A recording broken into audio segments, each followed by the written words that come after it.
Ma mère saisit un mot de la conversation et dit « Je ne le connais pas, ce monsieur Alzheimer. Où habite-t-il » Nous, ses enfants, nous avons grandi à une époque où la vidéo n'existait pas. Si bien que ma mère fut longtemps la gardienne de nos souvenirs. Nous comptions sur elle pour nous rappeler nos premières années.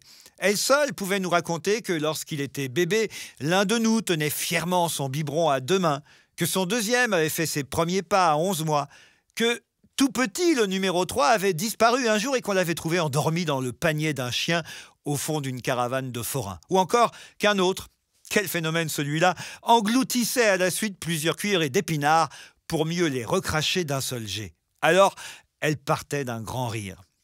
Puis, il a suffi que M. Alzheimer fasse son entrée, sans qu'on l'ait invité, pour que la mémoire de notre mère devienne le jouet de l'oubli. Les nouveaux événements ne sont ni triés, ni rangés. Ils sont balayés sur le champ. Quand nous lui expliquons que l'un de ses fils ne vient pas la voir parce qu'il est mort, c'est comme si elle entendait la nouvelle pour la première fois. Le choc est authentique, la peine immense et les larmes coulent. Alors, ce genre de choses, nous ne lui racontons plus. En revanche, c'est avec plaisir qu'elle apprend les bonnes nouvelles pour la 2e fois. Nous sortons acheter des chaussures à maman. Elle ne connaît pas sa pointure. Vous comprenez, ça fait si longtemps. Elle les essaye, fait quelques pas et les déclare trop grandes, trop habillées ou pibou. Que peut bien signifier ce mot nouveau qu'elle a sorti en toute innocence, pibou? Pour le savoir, nous l'encourageons à le répéter. Mais elle n'y arrive pas. Et nous voyons sur son visage que quelque chose la gêne.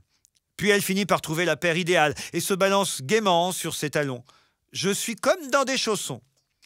Ces hier et ces avant-hier se confondent avec aujourd'hui. Aujourd'hui, c'est maintenant. Pas une seconde plus tard. Demain n'existe pas.